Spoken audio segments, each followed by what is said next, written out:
Mesdames et messieurs, c'est toujours un plaisir de vous retrouver dans cette nouvelle édition, cette soirée du 9 février 2023. Bonsoir et bienvenue à tous.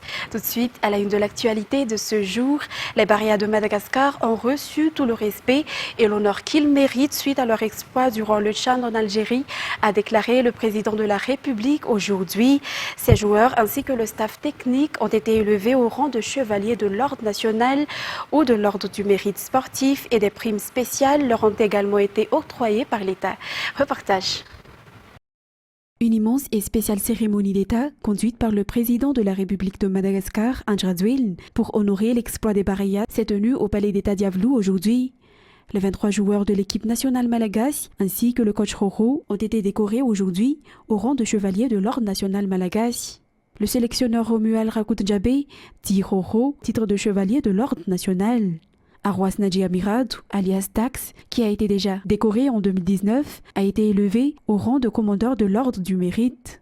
Et quant aux 9 autres membres du staff technique, ils ont été élevés au grade de chevalier de l'Ordre du mérite. Les joueurs qui se sont particulièrement distingués durant le Chan, Donin, Dax, Rakoul, Tir et Jean-Yves ont été faits commandeurs de l'Ordre du mérite sportif. Ces derniers ont également obtenu une mention spéciale de la part du président de la République. Des primes spéciales leur ont également été octroyées par le gouvernement. Et mis à part cela, l'entraîneur Roro a confirmé après avoir présenté ses joueurs et le staff technique qu'il n'aurait pas pu obtenir d'aussi bons résultats sans la coopération de tous et il a exprimé sa gratitude à tous, en particulier au président de la République. Les familles, épouses et enfants, les différents dirigeants de clubs de football ont assisté les Barayas de Madagascar durant cette cérémonie au Palais d'Iavlou. Restant dans ce même contexte, le sport malagasy commence à prendre place au niveau du continent africain. Selon le ministre de la Jeunesse et des Sports, aujourd'hui, la construction des infrastructures actuelles par l'État dans toutes les régions a été pour beaucoup dans cette réussite. Les détails avec Anzara Zonarville, Khadraman Zatouf et Sech Hadji Anassi. Les résultats obtenus par les Barayas durant le Tchad 2022 en Algérie est une preuve que le sport malagasy commence à avoir place au niveau international. Ce n'est pas seulement la discipline football qui a obtenu de bons résultats, mais d'autres également, selon le ministre de la Jeunesse et des Sports, Roberto Tinouk, aujourd'hui, à l'issue de la cérémonie de décoration des Barayas de Madagascar, aujourd'hui, au Palais d'État d'Iavlou. Cet exploit de l'équipe nationale de football est aussi la preuve concrète que les infrastructures sportives sont indispensables. Raison pour laquelle l'État actuel poursuit ce projet dans toutes les régions afin d'aider les clubs et pour développer les athlètes, d'après toujours le ministre. La solidarité de tous est essentielle afin de poursuivre ce qui a déjà été fait et cela doit être aussi montré durant la tenue de la 11e Jeux des îles de l'océan Indien qui se tiendra à partir du mois d'août prochain, ajoute le ministre de la Jeunesse et des Sports. Page politique pour continuer, la réunion du comité exécutif de l'Association des parlementaires des États membres de la COI ou APCOI se tient à Madagascar pendant 2 jours. Il s'agit de la première réunion du COMEX de la PCOI décidée à l'issue de la réunion des présidents des assemblées nationales au mois de novembre 2022. Les détails avec Mervoul Atsferen. Gouvernance, paix et stabilité en Indiane-Océanie est un premier projet de la COI autour des questions de gouvernance et de coopération diplomatique qui ambitionne de répondre aux besoins en matière de prévention des crises et de promotion de la paix et de la stabilité dans la région de l'océan Indien. Le projet GPS est financé par l'Agence française de développement à hauteur de 8 millions d'euros dont la durée de mise en œuvre est de 54 mois. La première réunion du comité exécutif de l'Association des parlementaires des États membres de la COI se tient ce jour et demain à Antananarivo afin de redynamiser l'association et identifier les besoins et définir le plan d'action. Le ministre des Affaires étrangères par intérim et non moins président en exercice du Conseil des ministres de la COI a réitéré l'importance de la voix des parlementaires dans le cadre de ce projet de grande envergure régionale. Conformément aux dispositions prévues par les statuts de la PCOI, les participants à cette réunion du COMEX à PCOI sont composés de 3 parlementaires et d'un secrétaire général pour chaque assemblée nationale ainsi que l'équipe du secrétariat général de la COI. Madagascar attend la 3e validation pour être membre à part entière de l'ITA ou Initiative pour la transparence des industries extractives. Rejoindre cette initiative permettra aux investisseurs de s'impliquer facilement dans l'industrie minière. Une réunion du comité de l'ITA s'est tenue aujourd'hui au MBC IVAT, à laquelle les missionnaires de la Banque mondiale actuellement en visite à Madagascar ont assisté. Reportage. 3 validations sont nécessaires pour être admis au sein de l'ITA, ou Initiative pour la transparence des industries extractives. Madagascar en a reçu 2. Être membre à part entière de l'ITA constitue un avantage pour le pays, car cela facilitera la venue des investisseurs grâce à la confiance qu'ils accordent au secteur minier et à l'administration, explique le ministre des Mines et des Ressources stratégiques. La Banque mondiale est stricte par rapport à cette transparence et c'est pour cette raison qu'elle finance l'audit concernant le rapprochement de la déclaration des opérateurs miniers et la déclaration de l'État. Afin d'obtenir la 3e validation en juin, Madagascar devrait présenter le rapport ATA 2021. Concernant les actualités économiques, l'un des problèmes rencontrés par les petites et moyennes entreprises concerne le paiement des impôts et la gestion financière, notamment la non-maîtrise de la comptabilité. Il est donc nécessaire d'orienter, de former et d'aider les jeunes entrepreneurs pour les intégrer dans le secteur formel et promouvoir leurs activités, a indiqué le syndicat des industries à Madagascar lors de la mise en place du centre de gestion agréé. Reportage. Nombreux sont les jeunes qui possèdent et gèrent des entreprises actuellement. Néanmoins, ils font face à de nombreux problèmes à cause d'un manque de connaissances en matière de finances ou de comptabilité. En outre, il existe également des lois qui doivent être respectées et des obligations dans le secteur de l'entrepreneuriat, telles que le paiement des impôts. Ce sont ces raisons qui font que les jeunes entrepreneurs s'égarent ou même ferment leur entreprise. L'un des moyens de les aider et de résoudre leurs problèmes est de leur faire intégrer le secteur formel, lequel les orientera et leur offrira des formations afin de promouvoir leur domaine d'activité, affirme Assim Amiral, directeur du CIM. Les PMI sont au centre de l'assistance du syndicat industriel de Madagascar à travers la mise en place du centre de gestion agréé. Le directeur général des impôts a ainsi confirmé, lors de l'atelier de sa mise en place, que l'objectif de ce centre est d'appuyer les jeunes entrepreneurs. Aider les PMI par le biais de tels centres dispose d'un meilleur impact sur l'industrie et l'économie nationale. Le centre de gestion agréé a été établi par le CIM et est soutenu par le PNUD. Ensuite, l'Union européenne intervient dans de grands projets dans le secteur eau, assainissement et hygiène à Madagascar. Il s'agit des projets Tana Water Free et PIA. La rencontre entre le ministre de l'eau, de l'assainissement et de l'hygiène et l'ambassadrice de l'Union européenne de ce jour s'est focalisée sur ces projets ainsi que les perspectives de coopération dans ce secteur.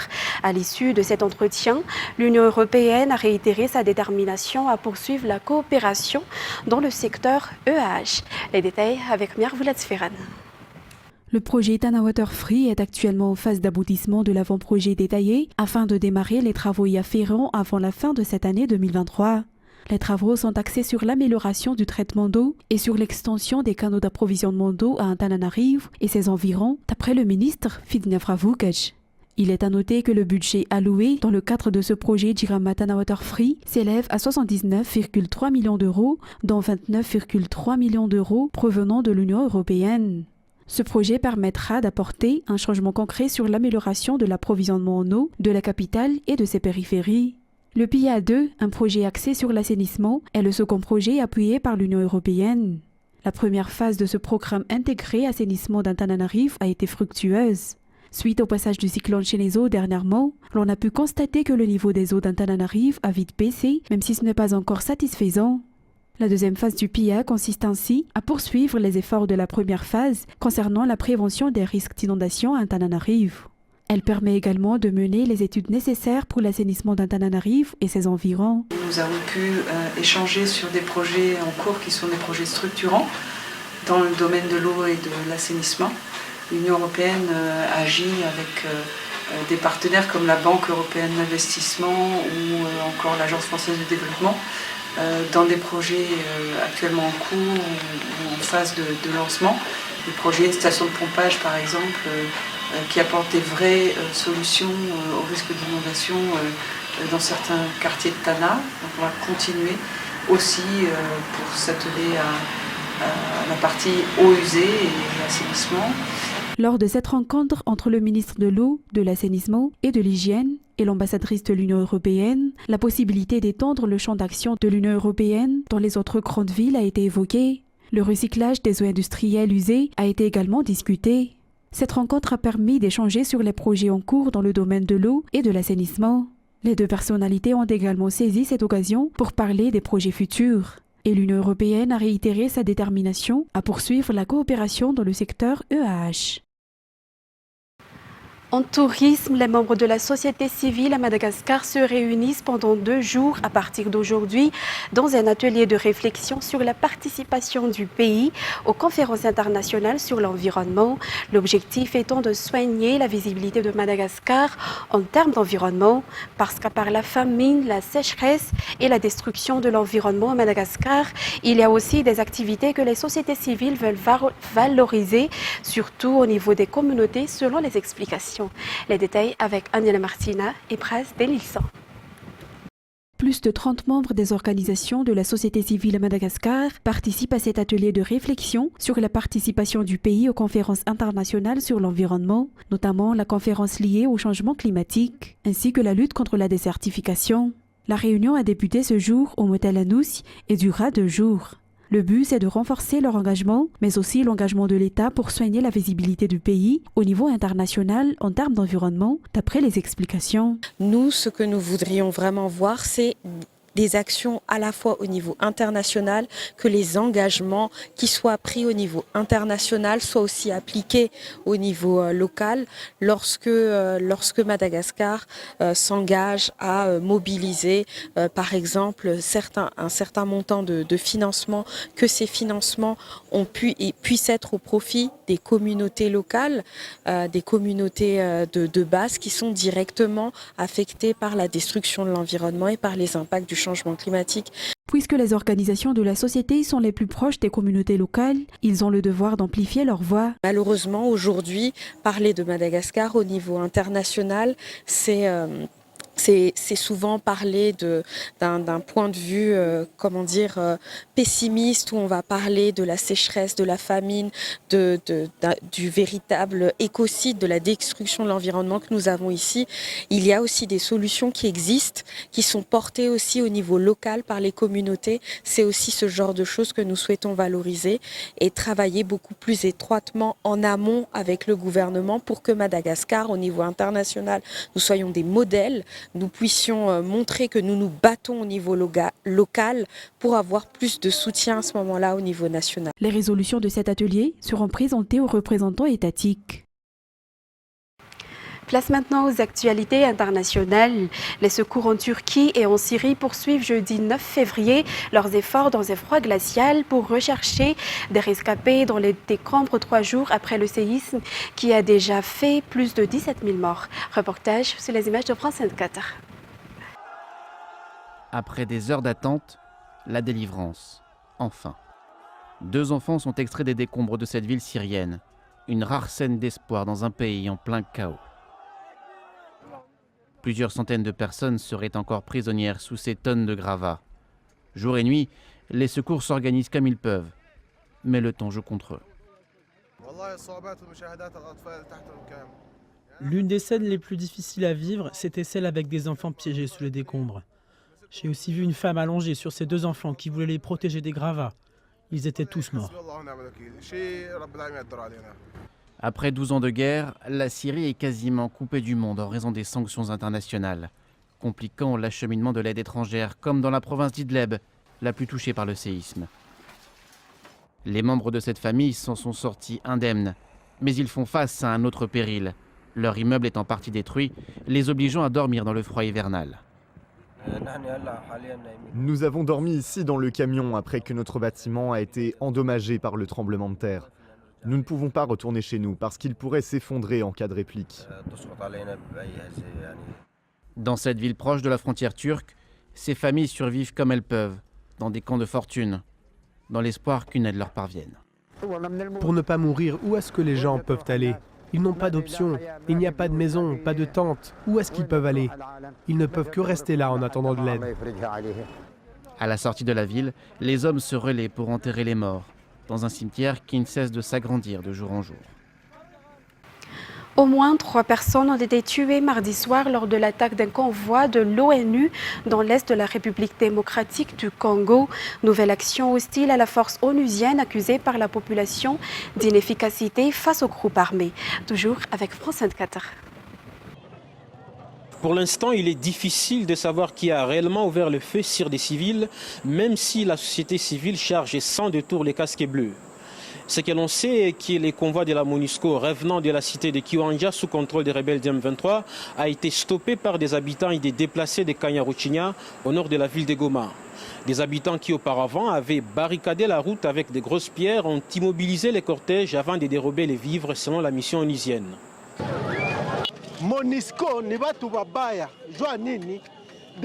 Nous n'avons pas confiance en la MONUSCO. Pour nous, ce sont de mauvaises personnes.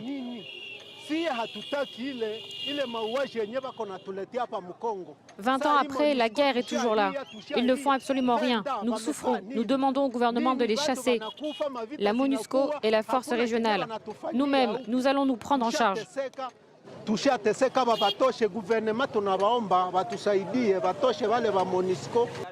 avons vu des camions de la MONUSCO venir et on ne savait pas ce qu'ils transportaient. Nous leur avons demandé d'ouvrir pour vérifier ce qui était à l'intérieur. Ils ont refusé car à chaque fois qu'ils viennent avec ces gros camions, les gens disent que la MONUSCO transporte les rebelles du M23 et des armes qui n'aident même pas notre armée congolaise. Voilà pourquoi nous étions fâchés quand ils ont refusé d'ouvrir. Après, nous avons manifesté en mettant des barricades pour qu'ils ne passent pas. Ils ont forcé en tirant des balles. Nous avons été pris de colère et après, nous avons brûlé leurs véhicules. La MONUSCO parle de morts regrettables. Les autorités politico-militaires de la province du Nord Kivu jugent grave cet incident. Pour elles, les civils auraient sans doute été fauchés par des tirs de sommation des casques bleus qui, de leur part, n'ont enregistré aucun mort ni blessé. Que ce soit la MONUSCO ou les autorités, les deux parties annoncent une enquête pour tirer au clair cet incident qui pourrait fortement entamer les relations entre population et casques bleus. Bakhmout, une cité de quelques 70 000 habitants avant l'invasion russe, est un point chaud du front de l'Est et les belligérants s'y livrent une bataille dévastatrice et meurtrière depuis l'été. Elle est quasiment détruite et les quelques milliers de ses habitants restés sur place y survivent, terrés dans des caves. France 24. C'est désormais la seule route qui permet d'accéder à Bakhmout. Nous y arrivons sous les tirs des forces russes. Moscou cherche à couper cette dernière voie terrestre. Pour l'instant, les blindés ukrainiens, les ambulances empruntent encore cette route de campagne, mais ces soldats que nous suivons sont pessimistes. La situation est très difficile pour nous. Les Russes sont en train d'encercler Bakhmout. Nous accédons à l'un des sous-sols, en ville, où se font les rotations de soldats entre les combats. Cet endroit doit évidemment rester secret. Des dizaines de lits superposés, des hommes qui se croisent. Sur les visages, l'épuisement, l'anxiété. Certains dorment, d'autres préparent leur sortie dans les rues pour aller au combat. Les Russes sont tellement nombreux. On dirait des fourmis qui avancent et nous poussent. C'est difficile de garder nos soldats vivants et de tenir psychologiquement. L'équipe médicale évacue chaque jour des blessés et des morts, 2 jeunes soldats qui ne donnent pas de chiffres sur les pertes humaines. Quand vous passez votre temps à évacuer des amis blessés, des hommes avec qui vous combattez depuis des mois, c'est vraiment très difficile moralement. aider les soldats blessés, c'est le plus dur psychologiquement, les sortir de là. Mais le pire, c'est quand tu n'es plus là-bas. L'enfer, c'est ici, quand tu réfléchis après le combat.